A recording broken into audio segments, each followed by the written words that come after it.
One of our favourite places we visited in Alaska was Valdez, not only for this incredible boat trip that we did, but it was also an amazing place for camping in stunning locations for free and for wildlife.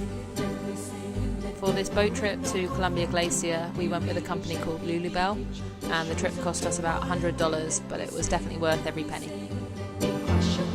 As we got closer to the glacier, the sea became filled with icebergs, and they ranged from sort of car-sized ones to apartment blocks, so it was pretty crazy.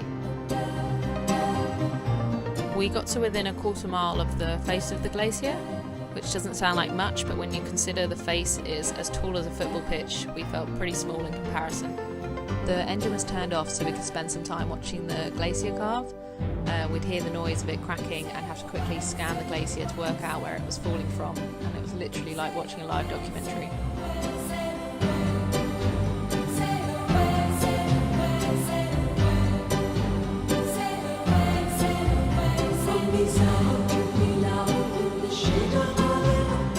I have no idea how the captain navigated through the icebergs because they were just surrounding us by this point, but he did a good job and we made it out safely.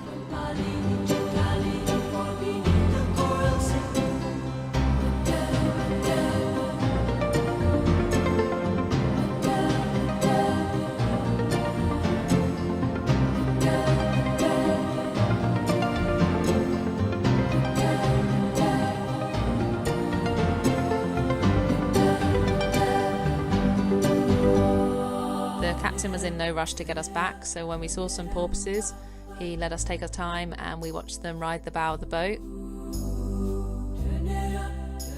And then we finished the day seeing a humpback whale, so all in all it was one awesome day.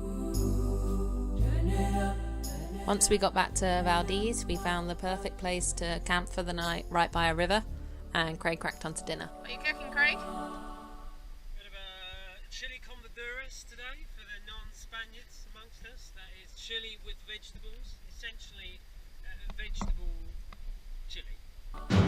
We stayed in Valdez for a few more days and camped in some more beautiful places like a glacial lake and near another river. While in the area we saw heaps of bald eagles, we saw black bears, and we even saw a grizzly bear family.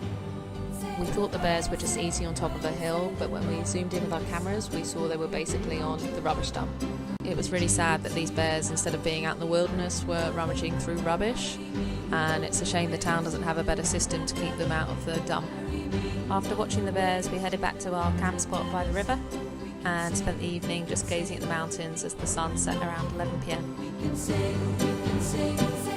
We were having some mechanical issues with Daphne, and her tie rods were getting really clanky on dirt roads, so we booked into the Valdez garage and they ended up ordering us the wrong part. They promised us that they had called ahead for Glen Allen and we would be able to get the part there, and found out that Glen Allen never received a phone call, and it was now the weekend and a bank holiday, so we had 3 days to wait in Glen Allen.